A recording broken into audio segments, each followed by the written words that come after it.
Hello बच्चों, हम start करने वाले हैं word problems on miscellaneous topics. Miscellaneous topics का मतलब क्या है? बहुत सारे डिफरेंट टॉपिक्स होंगे, उन पे वर्ड प्रॉब्लम्स किस तरीके से फ्रेम होता है, किस तरीके से हम उन्हें सॉल्व करते हैं, ये हम इस लेक्चर में देखने वाले हैं। विदाउट वेस्टिंग टाइम हम जल्दी से स्टार्ट करते हैं। Question number 1, the area of a rectangle gets reduced by 9 square units if it's length is reduced by 5 units and the breadth is increased by 3 units.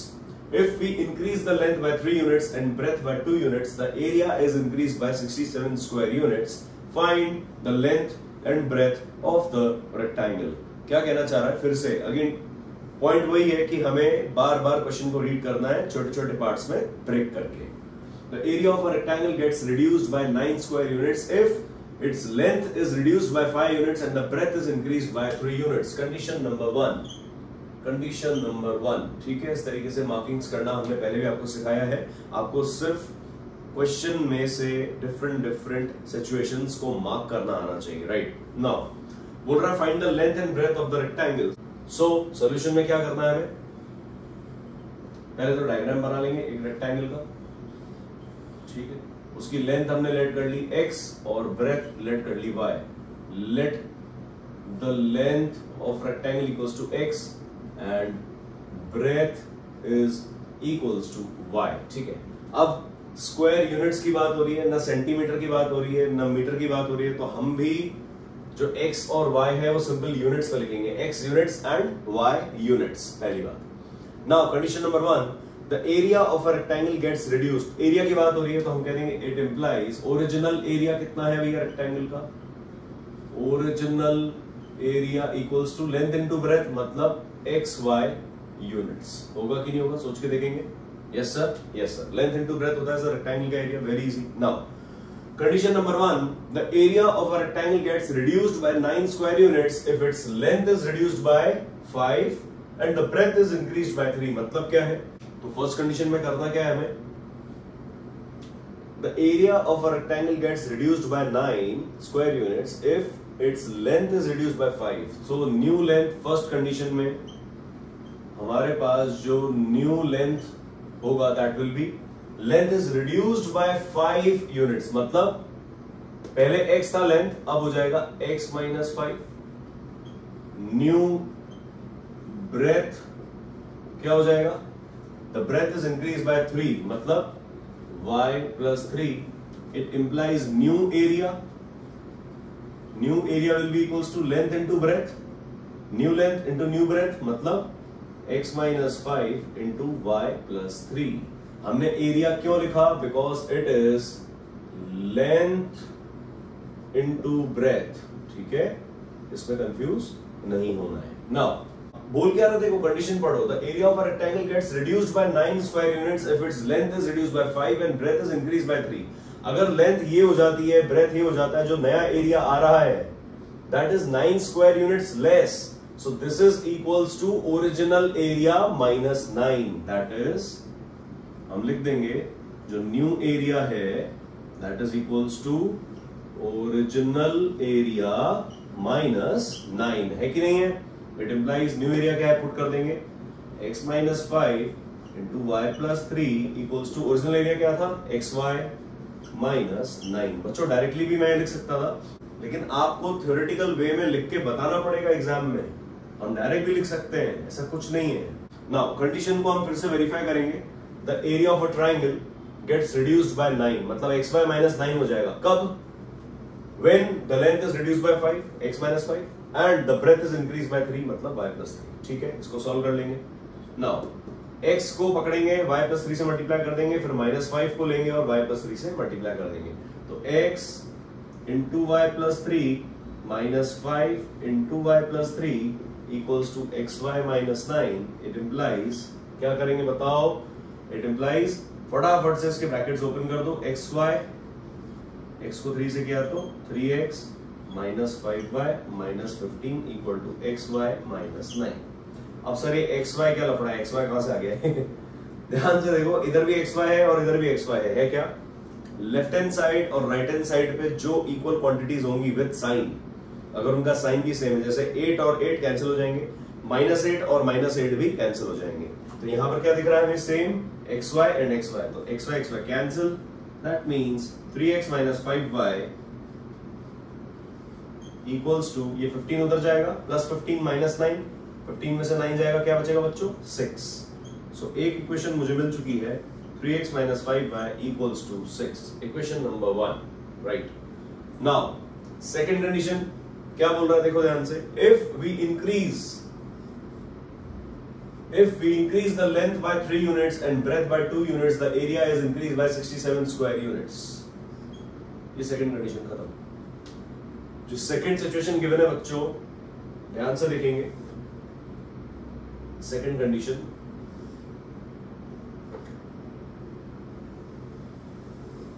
ठीक है, if we increase the length by 3 units and breadth by 2 units, मतलब length क्या हो जाएगी, new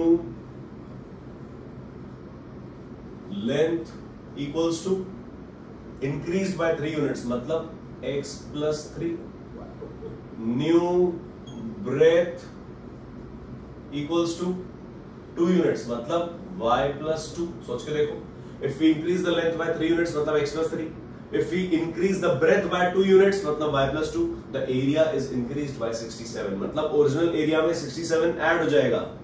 ये जो नया area आएगा इसको मल्टीप्लाई करके वो ओरिजिनल एरिया जो xy था, xy प्लस 67 के इक्वल होगा कि नहीं होगा? Yes sir.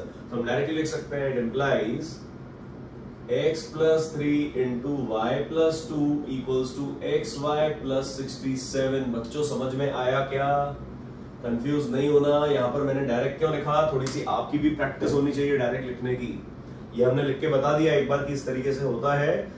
हमें एप्लीकेशन में थोड़ा फास्ट तो होना पड़ेगा, अपनी स्पीड को बढ़ाना पड़ेगा, right. This is the last topic of pair of linear equations in 2 variables class 10th। तो आप थोड़ा सोच के चलो कि आपकी स्पीड आपको किस तरीके से मेंटेन रखनी है। मेरे हिसाब से स्पीड अब बढ़ाने का वक्त आ चुका है। देखो बच्चों, स्पीड के साथ कंपैटिबल अगर आपको होना है तो आपको एटलीस्ट जो मैंने 3 चैप्टर्स अभी तक अपलोड करे हैं वो आपको देखने हैं। बच्चों हर वीडियो में पॉइंट टू पॉइंट बात है। आप एक वीडियो देख रहे हो, देख लो, लेकिन साथ के साथ सॉल्व करते चलो। अगर सॉल्व नहीं करोगे कोई सेंस नहीं है सब वीडियोस देखने का। बढ़ते आगे। If we increase the length by 3 units and breadth by 2 units, मतलब x plus 3 और y plus 2 दोनों को मल्टीप्लाई कर दिया, नया एरिया आ गया। That is equals to the area is increased by 67 square units, मतलब ओरिजिनल एरिया में 67 अगर ऐड कर देंगे तो इस एरिया के इक्वल आ जाएगा। सोच के देखो, अगर लेंथ को भी बढ़ा दिया, ब्रेथ को भी बढ़ा दिया तो एरिया तो बढ़ जाएगा। अगर लेंथ और ब्रेथ दोनों बढ़ गई है रेक्टेंगल की, तो जो नया एरिया आएगा वो भी तो कुछ ज्यादा ही आएगा। तो ये तो एक बहुत बड़ी क्वांटिटी होगी। तो बहुत बड़ी क्वांटिटी को जो ओरिजिनल क्वांटिटी है उसमें कुछ ऐड करके तो इक्वेट करेंगे। एक बड़ा नंबर को ओरिजिनल नंबर में कुछ ऐड करोगे तभी तो इक्वेट हो पाएगा, है कि नहीं। चलो इस इक्वेशन को सॉल्व करना है। ब्रैकेट ओपन, x पकड़ेंगे, y प्लस 2 से डायरेक्ट मल्टीप्लाई कर रहे हैं। x into y, xy plus x into 2, 2x plus 3 into y, 3y plus 3 into 2, 6 equals to xy plus 67। ठीक है, देखो ध्यान से, xy और xy cancel, 2x plus 3y equals to 67 और 6 उधर जाके माइनस, 67 में 6 गया 61। This is equation number 2। यहां तक समझ में आया बच्चों? चलो अब इक्वेशन 1 और इक्वेशन 2 को सॉल्व कर लेंगे हम फटाफट से। सो पहले इक्वेशन 1 लिख लेते हैं, that is 3x minus 5y equal to 6। दूसरी इक्वेशन क्या है, ऐसा लिख दिया करो। नाउ अब हम सॉल्व करने वाले हैं, ठीक है। 3x minus 5y equal to 6 लिख दिया। दूसरी इक्वेशन है 2x plus 3y equal to 61। इनको सॉल्व कर लेंगे। ध्यान से देखो, ये माइनस 5 है, ये प्लस 3 है, ठीक है। तो माइनस और प्लस ऑलरेडी, इसलिए मैंने इनको पकड़ लिया, नहीं तो मुझे साइन चेंज करना पड़ेगा। अगर मैं x को इक्वेट करूंगा ना, x को 2 से मल्टीप्लाई कर दिया, इधर 3 से कर दिया, 6x बन जाएगा, लेकिन फिर माइनस करना पड़ेगा।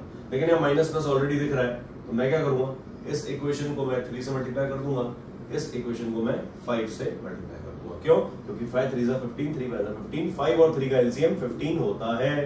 क्लियर बच्चों? चलो देखो, क्वेश्चन सॉल्व तो सब करते हैं, ठीक है, लेकिन स्मार्टली सॉल्व कौन करता है, वो जीतेगा। एंड में जीत उसी की होनी है जो स्मार्ट वे में सॉल्व करेगा क्वेश्चन को। अभी मैंने क्या जरूरत थी ये बात डिस्कस करने की, माइनस प्लस ऑलरेडी ये कैंसिल हो जाएगा, मेरा एक स्टेप बच जाएगा। अपना विजन को चेंज करो, थोड़ा सा आगे का देखने की कोशिश करो कि नेक्स्ट स्टेप क्या होगा यार, उस हिसाब से मुझे थोड़ा सा स्मार्टली मूव करना पड़ेगा। यस और नो? क्लियर? चलो बढ़ते आगे। सो क्या आ गया ये 3 3 9x minus 15y equals to 18 6 3 18 and इधर आ जाएगा 5 2 10x plus 15y equals to 5 1 5 5 6 30 305। ठीक है, नाउ ये minus plus cancel, 9x and 10x कितना हो गया 19x इक्वल्स टू 305 एंड 18 कितना होगा 323। ठीक है, सो x इक्वल्स टू 323 अपॉन 19। देख लो कैंसिल होता है क्या, 19 10 जा तो 190 होगा, चलो 19 1 जा 19, 32 में से 19 गया कितना बचा बच्चों, 32 में से 19 गया तो बच गया 13 133। ठीक है, तो 19 7 जा होता है क्या, 19 7 जा, देखो 19 को 7 से किया 7 9 जा 63 7, हाँ तो x आ गया मेरे पास 17। ठीक, x 17 आ गया, इट इम्प्लाइज इक्वेशन 1 2 किसी में भी रख दो, इक्वेशन 2 में रख लेते हैं। इक्वेशन 2 क्या है 2x plus 3y equals to 61. It implies x की वैल्यू क्या 17, 2 into 17 plus 3y equals to 61. It implies 34 plus 3y equals to 61. It implies 3y equals to 61 minus 34 मतलब 34 गया 61 में से तो 27 बच रहा है क्या, देखो ध्यान से 27 4, हाँ ठीक है okay. It implies y equals to 27/3 मतलब y आ गया मेरे पास कितना 9, राइट। तो x और y हमने क्या लेट करे थे, length and breadth, so it implies जो लेंथ है एंड जो ब्रेथ है वो कितनी आ चुकी है, लेंथ था x मतलब 17, देखो ध्यान से ये यूनिट्स लिखना जरूरी है, ठीक है, एंड ब्रेथ कितना आ गया 9 यूनिट्स। ठीक है, this is my final answer. ठीक, लेंथ जो है वो 17 यूनिट्स है एंड ब्रेथ जो है वो 9 यूनिट्स है। ठीक है, तो बच्चों किस तरीके से हम एक एक क्वेश्चन को सॉल्व कर रहे हैं वो आप देखो। Now it is the time to cross check, cross check करके देख लेते हैं। ओरिजिनल एरिया कितना आ रहा बच्चों, सोच के देखो 17 9 7 63 9 1 9 153 स्क्वायर यूनिट्स। ओरिजिनल एरिया कितना है यहाँ कर लेते हैं ना, इधर थोड़ी सी जगह दिख रही है। ओरिजिनल एरिया कितना है 17 into 9, 17 into 9 मतलब 9 7 63 9 1 9 153 स्क्वायर यूनिट्स। ठीक है, ओरिजिनल एरिया 153 आ चुका है। ठीक, अब फर्स्ट कंडीशन पकड़ो, the area of rectangle gets reduced by 9 if length is reduced by 5। Length कितनी हो जाएगी 17 minus 5 12 and breadth is increase by 3 मतलब 9 plus 3 12। तो लेंथ कितनी हो गई सर, 17 में से हमने क्या माइनस कर दिया सर, 17 में से हमने 5 माइनस कर दिया 12 आ गया, 9 में 3 ऐड कर दिया 12 आ गया, तो एरिया कितना हो गया 12 into 12 144। तो 144 और 153 ध्यान से देखो, 153 में से अगर आप 144 को माइनस करोगे तो 9 आएगा। यस सर, मतलब हमारा आंसर सही है, सोच के देखो, है ना। 153 में से अगर आप 144 जो नया एरिया उसको माइनस कर दोगे तो 9 आ जाएगा। सेकंड सिचुएशन को वेरीफाई करते हैं, आप लिख के कर सकते हो रफ वर्क में, मेरे पास यहाँ जगह नहीं है, नहीं तो मैं आपको करके बता देता हूँ, राइट। लेकिन इजी है, मेरे हिसाब से समझ में आ रहा होगा, हम जो बातें कर रहे हैं समझ में आ रही होगी, राइट। सेकंड देखो, if we increase the length by 3 and breadth by 2, length by 3 मतलब लेंथ तो हो जाए 17 और 3 20 और ब्रेथ हो जाए 9 and 2 11 20 and 11 20 and 11, तो 11 को 20 से मल्टीप्लाई करोगे 220 आएगा, और 220 153 से 67 ज्यादा है क्या, 220 में से अगर आप 153 माइनस करोगे, 220 में से अगर आप 153 माइनस कर दोगे तो क्या आ जाएगा, ये 10 ये आ गया 1 11 ये आ गया 1 11 60 67। यस सर, ठीक है, समझने की कोशिश करो बच्चों। क्रॉस चेकिंग से आपको अपना आंसर तक देखने की जरूरत नहीं है कि वो सही है या गलत है। क्रॉस मतलब आपको अपनी बुक में देखना ही नहीं है मेरा आंसर सही है गलत है।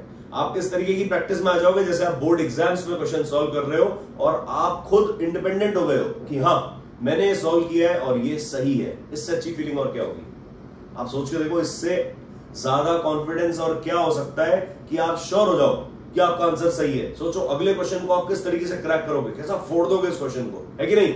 तो मेरी बातों को फॉलो करना शुरू कर दो। जिन्होंने नहीं किया है बातों को फॉलो करो, पेन कॉपी लो, क्वेश्चन मेरे साथ साथ सॉल्व करो, एक बार बिना देखे सॉल्व करो, वो कॉन्सेप्ट पक्का हो जाएगा, उसको साइड में रखो, फिर दूसरा क्वेश्चन देखो। विदाउट वेस्टिंग टाइम हम बढ़ेंगे नेक्स्ट क्वेश्चन पे, लेकिन उससे पहले आपको क्वेश्चन पेन कॉपी में सॉल्व करना है और कमेंट सेक्शन में बताना है कि आपसे ये क्वेश्चन सॉल्व हो पा रहा है या नहीं हो पा रहा है। राइट, ठीक है, डन। तो अब हम बढ़ेंगे नेक्स्ट क्वेश्चन। नेक्स्ट क्वेश्चन क्या है देखते हैं।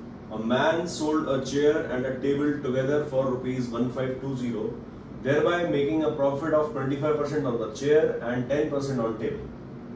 By selling them together for ₹1535, he would have made a profit of 10% on chair and 25% on table.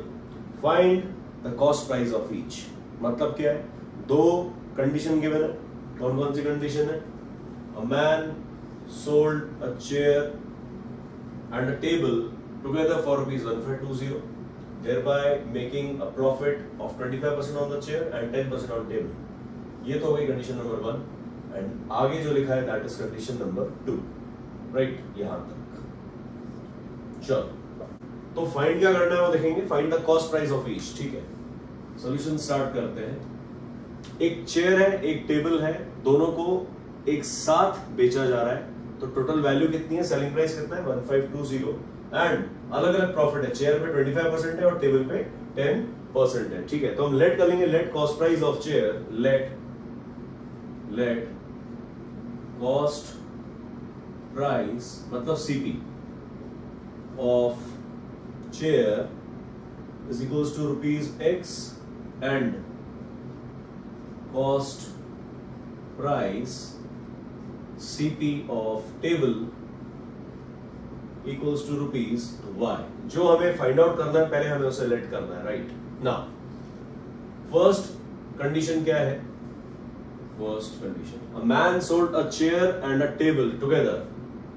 Chair plus table एक साथ बेचा जा रहा है, कितने में बेच रहा है? Total ₹1520। Right, making a profit of 25% on chair.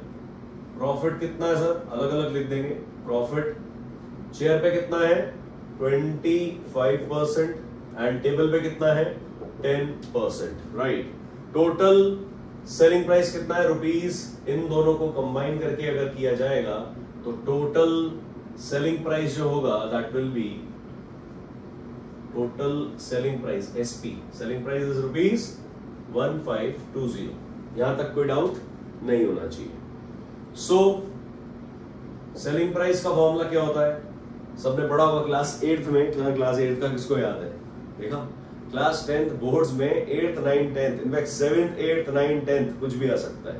तो सब क्लासेस के जो इंपॉर्टेंट कॉन्सेप्ट्स हैं उनको थोड़ा सा एक बार फिर से पुरानी NCERTs, पुरानी रिफ्रेशर्स खोलो और उनको रिवाइज कर लो क्लास 10th के लिए। ठीक है, सो सेलिंग प्राइस का फॉर्मूला होता है cost price plus profit plus profit. Profit percent नहीं है, प्रॉफिट है। प्रॉफिट क्या होगा? 25% of cost price, 10% of cost price. Profit क्या होता है? Profit percent into cost price. ठीक है, सॉल्व करते हैं। That means selling price of chair कितना होगा? Equals to cost price of chair मतलब ₹X लेट किया था क्या? X प्लस प्रॉफिट मतलब 25% ऑफ X। समझ में आया क्या? सेलिंग प्राइस हमने कैसे कैलकुलेट किया, समझ में आया बच्चों? Selling price equals to cost price plus profit, that means X plus 25% of X। ठीक है, now X plus 25/100 into X, ऐसे ही करेंगे। दैट मींस देखो 25% ऑफ X मतलब 25/100 into X। Right, so 25 1 25 4 that means X plus X/4। That means selling price of chair क्या आ चुका है हमारे पास? एलसीएम ले लेंगे, 4 ऊपर आ जाएगा 4x प्लस x मतलब 5x/4।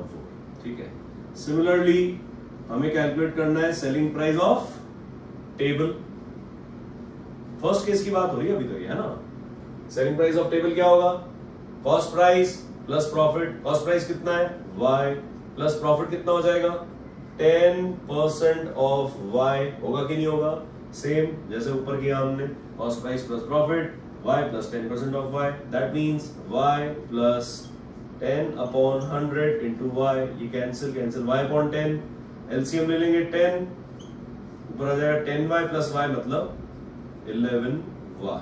That means selling price of table ये आ चुका है sir 11y upon 10 and selling price of chair था 5x प्लस 4। इन दोनों को जब आप ऐड करोगे, इन दोनों ही सेलिंग प्राइसेस को जब आप ऐड करोगे तो वो 1520 के इक्वल आ जाएगा। समझ में आया? कंडीशन 1 कैसे सॉल्व किया हमने? Selling price of chair plus selling price of table, दोनों को ऐड करेंगे तब टोटल सेलिंग प्राइस आ जाएगा, right? So it implies, next यहां कर लेते हैं, सो it implies total selling price equals to rupees 1520, yes or no? Yes sir. It implies selling price of chair plus selling price of table equals to rupees 152C. It implies, समझ में आया यहाँ तक बच्चों? डरने की जरूरत नहीं है, सवाल कॉम्प्लिकेटेड जरूर हो सकता है लेकिन इम्पॉसिबल नहीं है, ठीक है? धीरे धीरे रीड करके सॉल्व करना ही एकमात्र सोल्यूशन है और कोई तरीका नहीं है बच्चों इन क्वेश्चंस के साथ डील करने का। And these are most expected questions in class 10 board exams. Word problems अगर सिलेबस में है तो वर्ड प्रॉब्लम्स में कुछ भी आ सकता है, they can ask anything, any topic, right? So be ready. Class 7, 8, 9, 10 के जो अच्छे टॉपिक्स हैं, profit and loss, simple interest, इस तरीके की जो कंपाउंड इंटरेस्ट, इस तरीके की जो बातें हैं, ये आपको थोड़ा सा ब्रशअप होनी चाहिए। एक लेक्चर हम उस पे भी बहुत जल्दी लाने वाले हैं जिसमें क्लास 8th और 9th के अच्छे अच्छे टॉपिक्स होंगे जिनसे related questions class 10th boards में फ्रेम हो सकते हैं, ठीक है? थोड़ा टाइम लगेगा लेकिन वो लेक्चर भी आपको बहुत जल्दी मिल जाएगा। चलो, so selling price of chair and selling price of table दोनों को ऐड कर दो sir. 5x upon 4 plus 11y upon 10 equals to 1520। यहां तक कोई डाउट नहीं होना चाहिए, ठीक है? हमने सिर्फ वैल्यूज पुट करी है बच्चों और कुछ नहीं किया है। अब एलसीएम ले लेंगे सर। एलसीएम कितना आएगा? 4 और 10 का। 4 और 10 का एलसीएम आ जाएगा 20, ठीक है? 4 5s are 20 तो 5 5s are 25x plus 10 2s are 20, 11 2s are 22y equals to 1520. That means 25x plus 22y equals to 1520 into 20. 1520 into 20. That means क्या आ जाएगा? 25x plus 22y equals to 2 0 तो लग ही जाएंगे and 2 2s are 4, 2 5s are 10, 2 1s are 2 and 3. 30400. This is my equation number 1. कोई doubt नहीं होना चाहिए। Clear है क्या? हमने क्या किया बच्चों? हमने चेयर और टेबल का फर्स्ट केस लिया। 25% प्रॉफिट था, 10% प्रॉफिट था, चेयर और टेबल पे अलग अलग लिख दिया। दोनों के सेलिंग प्राइसेस कैलकुलेट करें। कॉस्ट प्राइस प्लस प्रॉफिट करेंगे तो सेलिंग प्राइस आ जाता है। सेलिंग प्राइस क्या होता है? आप जितने में बेचते हो किसी चीज को, आप कितने में सेल कर सकते हो किसी चीज को।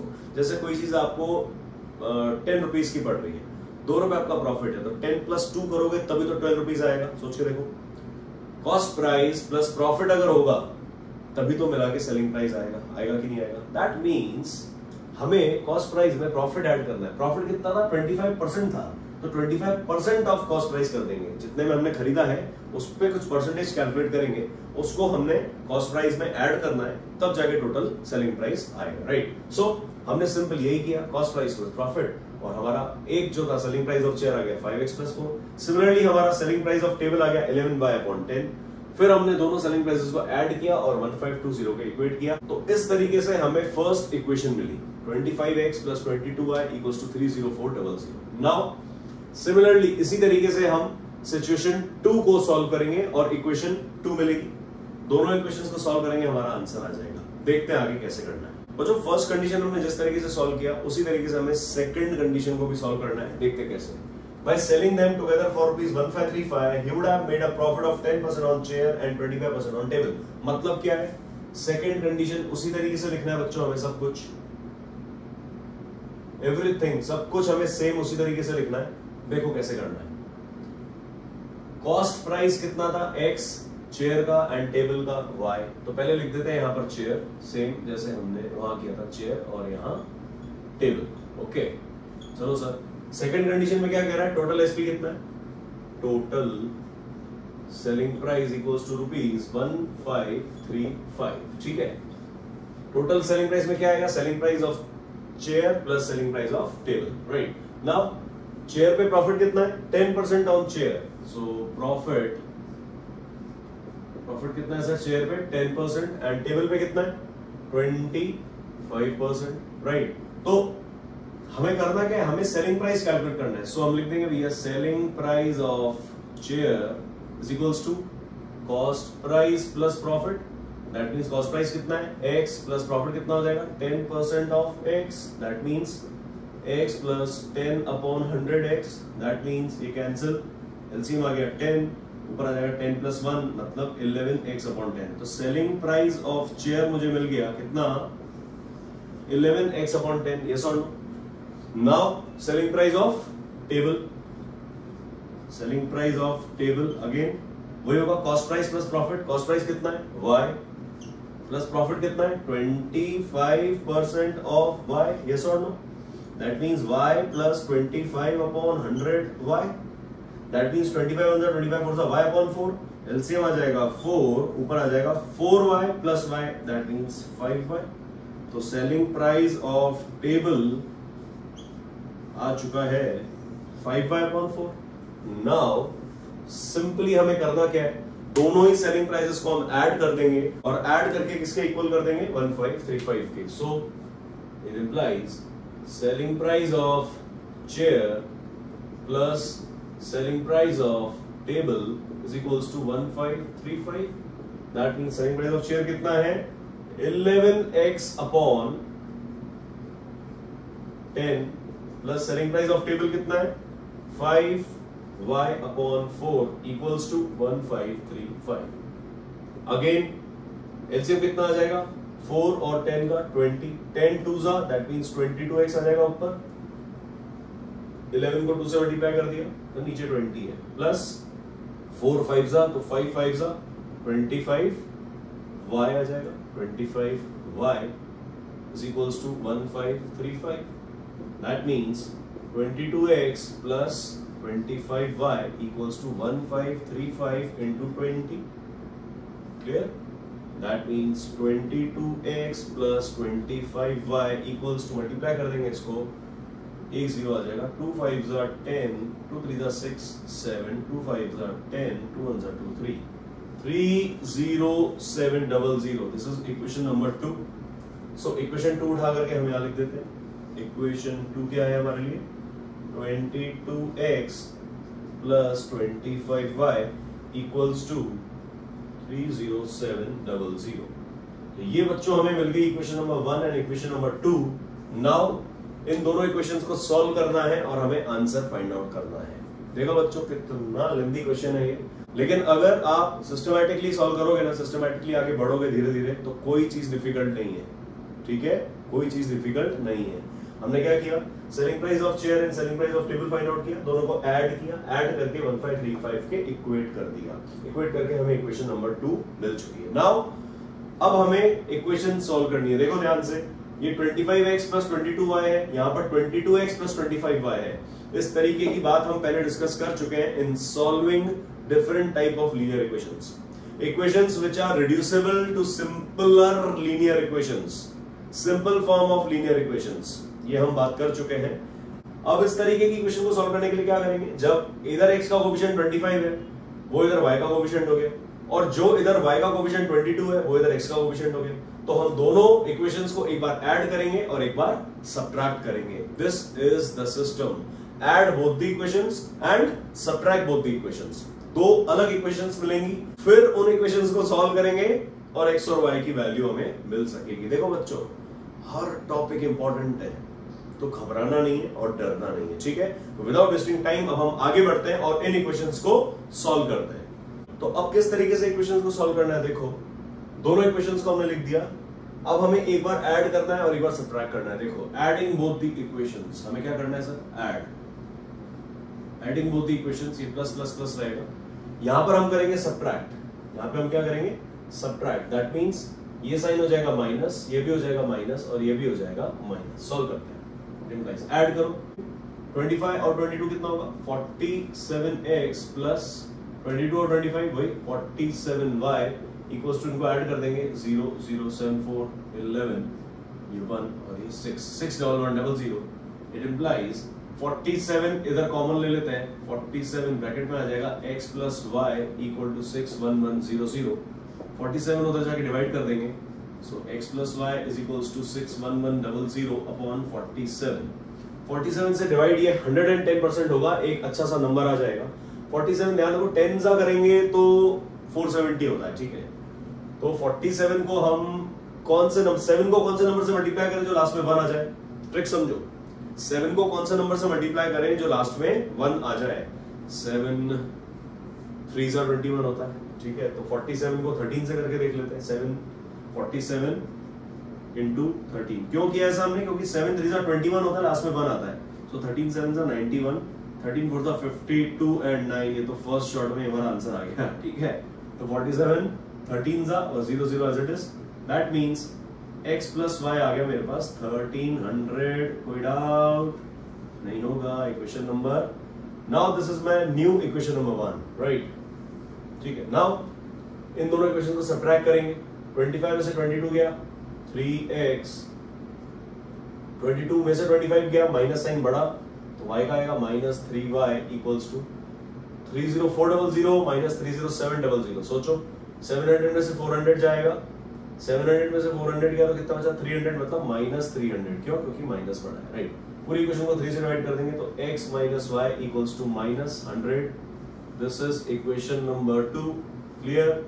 सो इक्वेशन नंबर 1 क्या थी, नाउ अब हमें क्या करना है, हमें दोनों इक्वेशंस को साथ में सॉल्व करना है। फर्स्ट थी x plus y equal to 1300, second equation है x minus y equal to minus 100। दोनों को सॉल्व कर लेंगे, minus y plus y cancel, it implies x और x 2x equals to 1200, 1300 minus 100, that means x equals to 600।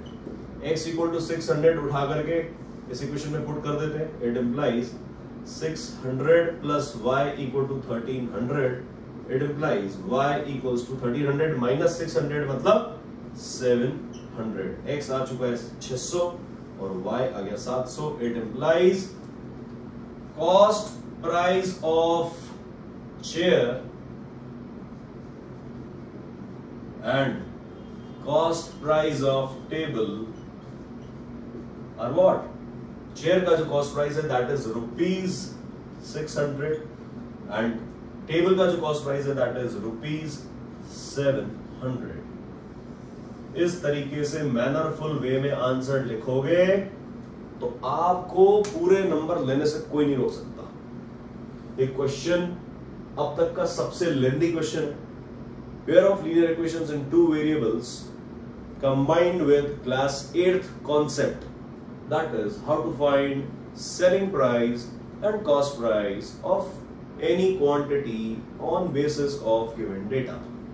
Profit percent कैसे calculate करना है, किस तरीके से कॉस्ट प्राइस और प्रॉफिट को ऐड किया तो सेलिंग प्राइस आ गया वेरिएबल के फॉर्म में, किस तरीके से दोनों सेलिंग प्राइसेस को ऐड किया तो टोटल सेलिंग प्राइस आया, किस तरीके से हमने इक्वेशंस फॉर्म करी, किस तरीके से इन इक्वेशंस को सॉल्व किया, that is the way we are going to study. समझ में आया होगा मेरे हिसाब से, कॉन्सेप्ट क्लियर हुआ होगा, राइट।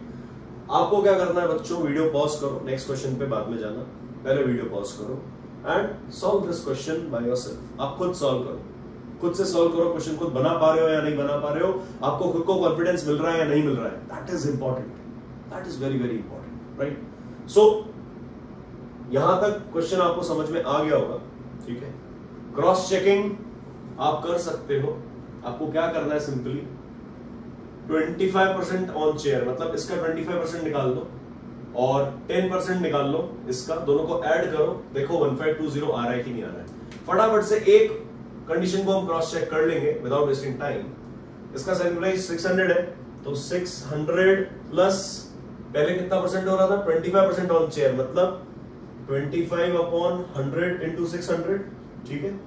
और दूसरा क्या था, 10% ऑन टेबल, मतलब इसके अंदर 10% ऐड कर देंगे, मतलब 700 प्लस 10 अपॉन 100 इंटू 700, ये मेरा टोटल जो सेलिंग प्राइस है वो 1520 आ जाना चाहिए, 1520 आ जाना चाहिए। करके देखो, 25 1 25 4 4 1 4 150 ठीक है। तो 150 और 600 कितना आ जाएगा, 750 ठीक है।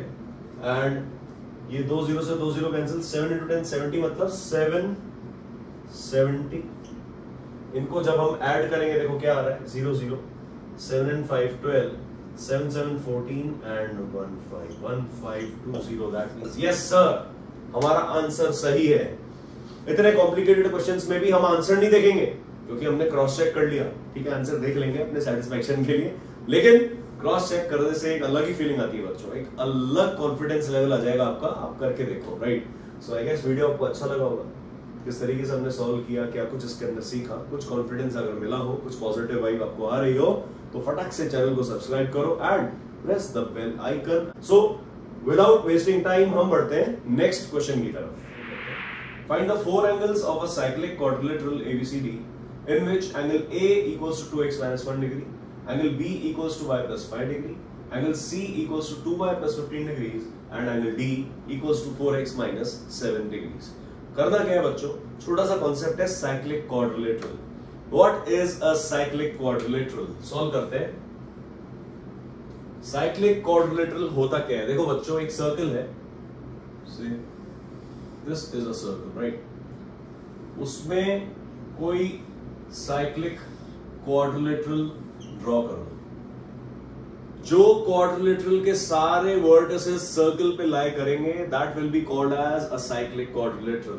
A, B, C and D। ध्यान से देखो, क्या इस क्वाड्रिलेटरल के जो क्वाड्रिलेटरल ABCD है, ABCD, इसके सारे वर्टिसेस सर्कल पे लाई कर रहे हैं क्या, और वो सर्कल के अंदर है, that means this quadrilateral will be called as a cyclic quadrilateral। and एक और बहुत इंपॉर्टेंट कॉन्सेप्ट, साइक्लिक क्वाड्रिलेटरल में जो ऑपोजिट एंगल्स होते हैं, angle A and angle C, angle A plus angle C will be equals to 180 degrees and ये जो angle है opposite angle, angle B plus angle D, angle B plus angle D also equals to 180 degrees. इतना सा concept आपको ध्यान रखना है बस, कि साइक्लिक क्वाड्रिलेटरल में sum of opposite angles is 180 degrees. That is हम लिख सकते हैं यहां पे, sum of opposite angles of a cyclic quadrilateral is what, is equals to 180 degrees. ये कॉन्सेप्ट आपको याद होना चाहिए बस।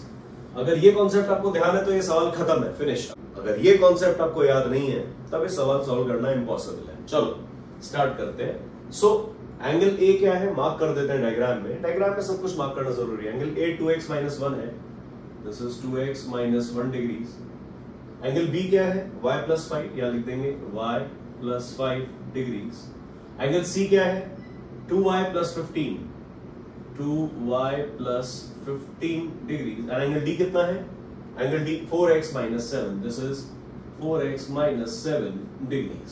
ठीक है, बस आपको इन ऑपोजिट एंगल्स को ऐड करना है। सो नाउ फर्स्ट कंडीशन क्या बनेगी, angle A plus angle C, opposite angles, इस तरीके से ऑपोजिट एंगल्स। ठीक है, angle A plus angle C equals to 180 degrees. It implies angle A की वैल्यू पुट कर देंगे, एंगल A है 2x minus 1 plus angle C कितना है, 2y plus 15 equals to 180 degrees. अगर यहां से कोई डेटा आप यहां कॉपी कर रहे हो तो मेक श्योर वो डेटा सही है, करेक्ट है, प्रिसाइज है। ठीक है, पता चला कॉपी गलत किया, सवाल गलत हो गया। इससे बेटर है अगर कॉपी मत करो, अगर कॉपी कर रहे हो तो आप एकदम सही कॉपी करो, right.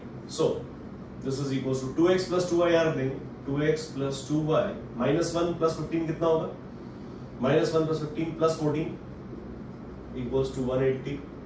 That means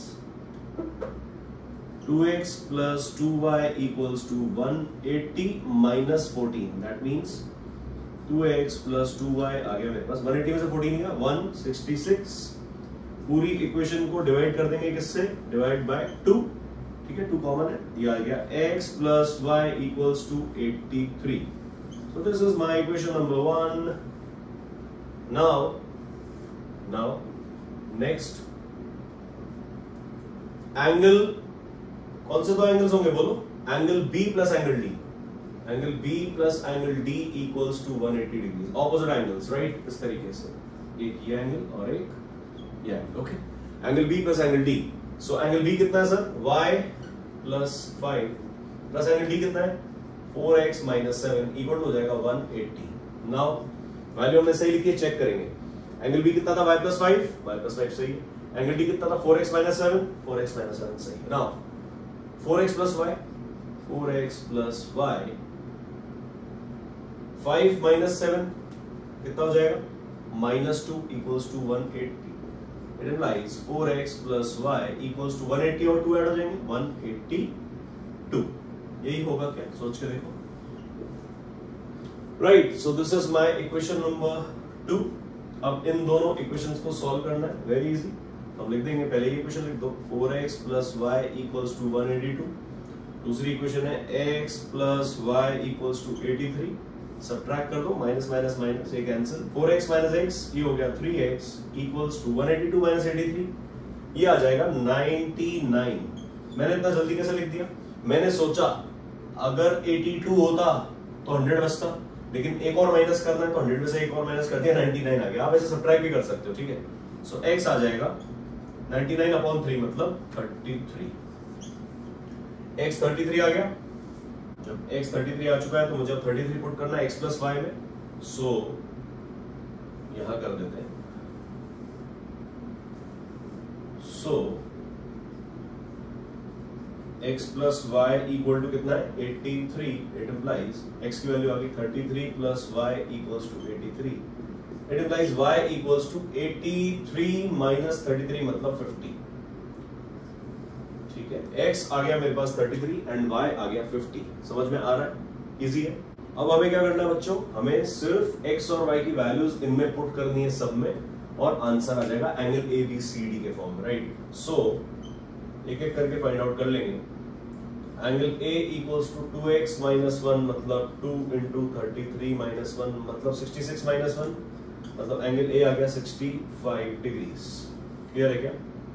answer.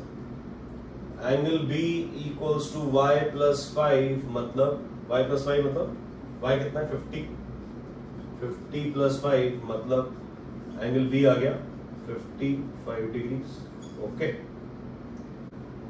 Similarly angle C आ जाएगा 2y plus 15 that is 2 into 50. y 50 है ना? 50 प्लस 15 मतलब 100 प्लस 15 मतलब 115 डिग्रीज. ठीक है, एंगल C आ गया 115 डिग्री.